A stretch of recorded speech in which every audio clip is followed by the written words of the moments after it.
In today's video, we're doing a product photography shoot in a daylight studio with the Fujifilm XT3, the 18mm 1.4 and the 35mm 1.4.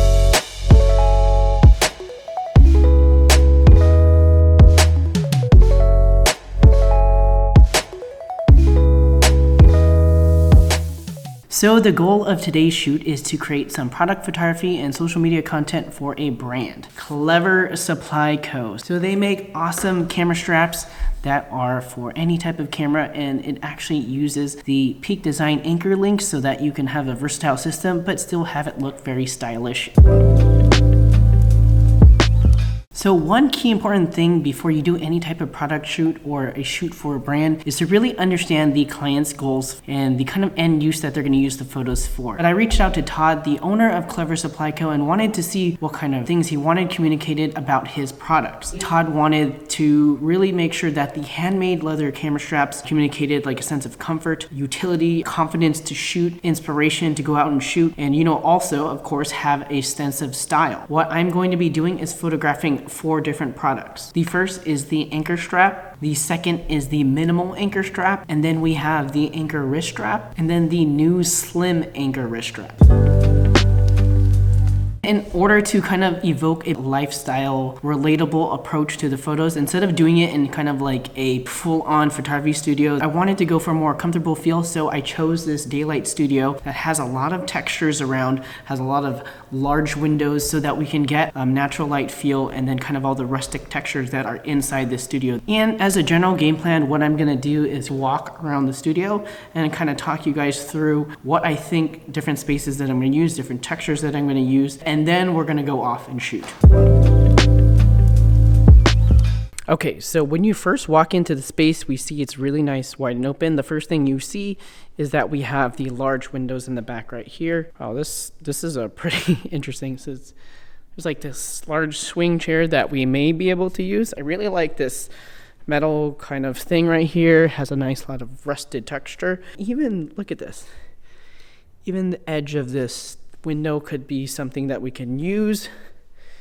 And then going on to this side, we have like a kitchen area. This one's a nice solid one that we can use, and it can also really nice front lit area right here. So as we go through everything, we're always going to be just thinking about where is the light coming from when we take these photos, because it's generally better to have directional light. So I think that one thing that Todd did request is he wanted to have photos of the straps being used by a model or a photographer in the photo. And since I'm by myself, it may be a little bit of a challenge, but I did bring a photo tripod to see if I can take some photos of myself, maybe just like close up, holding the camera and stuff like that, so that we can still have some actual life forms in the photo being used by a photographer. We'll go through doing the photos first of just the products, and then once we have time at the end, since I only have a limited window for the shoot, maybe we'll see if we can get to that. So for any of the all black bodies, I think what I'm gonna use is rust. And then for any of the silver bodies that I have, I'm gonna use this bench for now, and let's see how that goes. So first we're gonna move this stuff.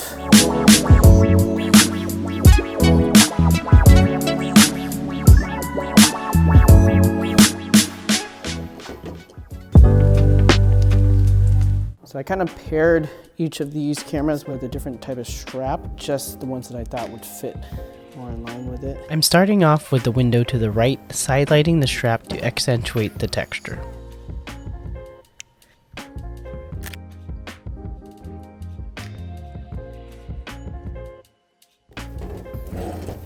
I reposition the strap for a different look, but this also changes the light. So I reposition the middle chest quite a few times actually, trying to get the angle of the light just right to showcase the DBoss logo on the strap.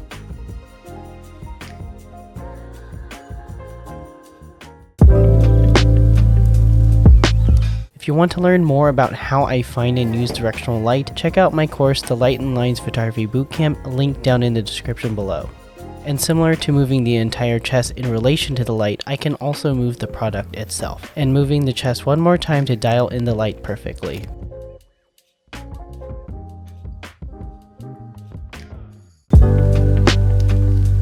Okay, this is the point where I started blanking out with shot ideas for this particular look.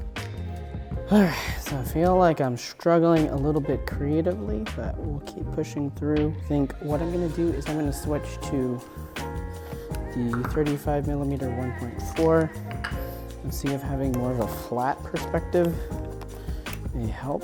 And by flat perspective, I mean the decreased distortion and increased compression because of the longer focal length of the 35mm.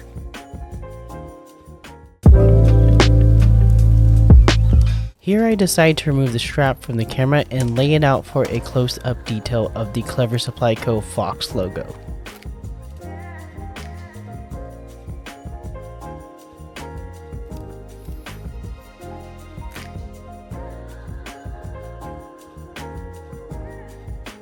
I have an idea and I get the black minimal anchor strap for a little group detail photo.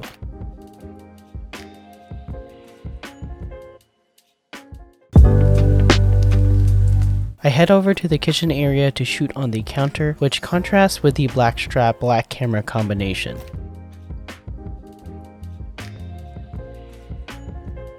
Now it's time for a top-down, neat and organized flat lay.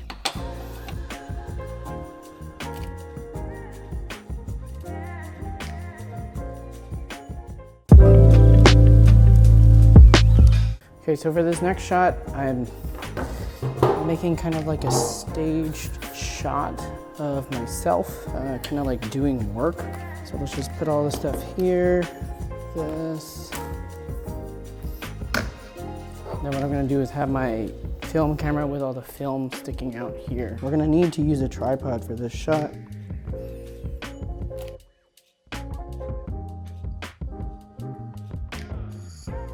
So what I'm framing here is I'm framing it in a 1:1, so square crop.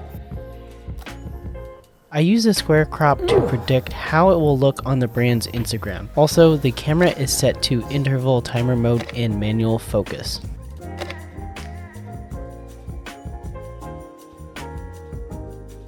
Here I want to frame myself a little bit higher in the photo.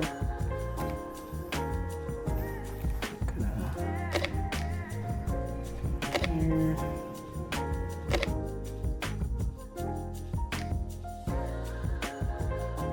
Do it one more time. I'm going to slouch this a little bit just so I get my hairline in the photo.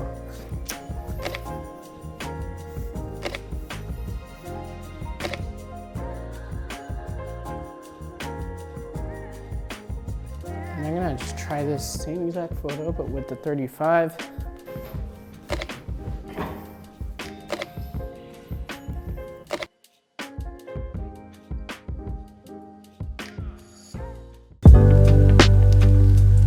So for this photo, I like this nice reflection that's coming down here. Even with this chain, I think this chain is pretty tight.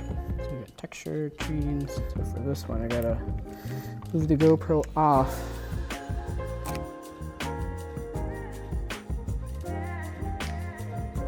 With reflections, remember to keep an eye on the exposure, knowing that you can use a gradient filter in post to add contrast to the reflection side.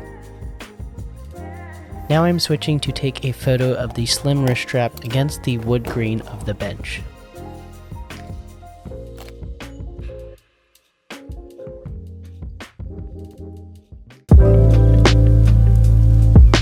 For this next phase of the shoot, I'm thinking I'm gonna just do self-portraits of the products, kind of close up in my hands, and I'm gonna wrap up from there. For these shots, I switched over to shooting with the Fujifilm XS10 so I can use the flip out screen to position myself in the frame. The autofocus is set to AFC single point.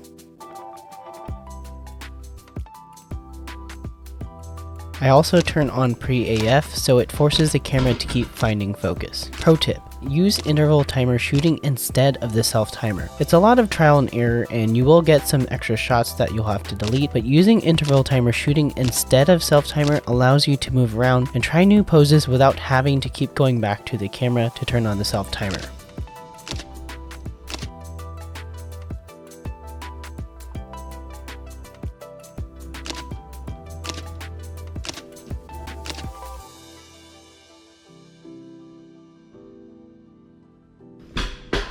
Quick outfit change from blue to red. So some may suggest I use the remote app instead of the interval timer, but it was important for me to have my hands free to hold the camera in the actual photo. At this point, I'm cutting it close to the end of my studio booking, so I'm rushing to squeeze in a few more photo variations.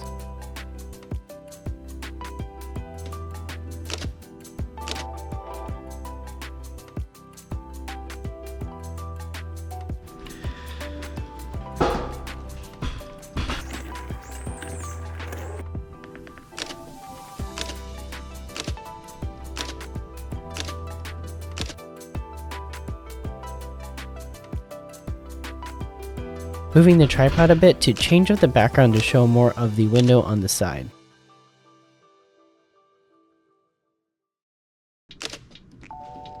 Alright, so that's a wrap. It was a little bit rough, but I think we came away with some shots. So now we're going to go back to the office, cull the photos, and send them off to the client for review.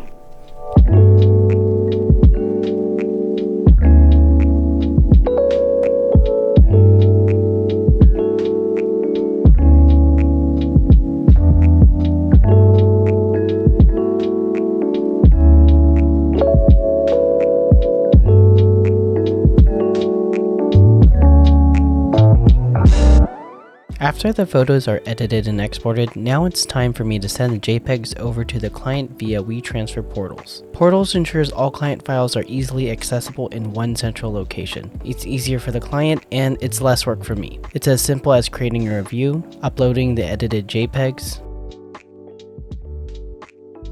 then specifying how I want the client to interact with it. In this case, approving the files as well as giving Todd the option to download them if they're good to go, or to provide comments if they're not.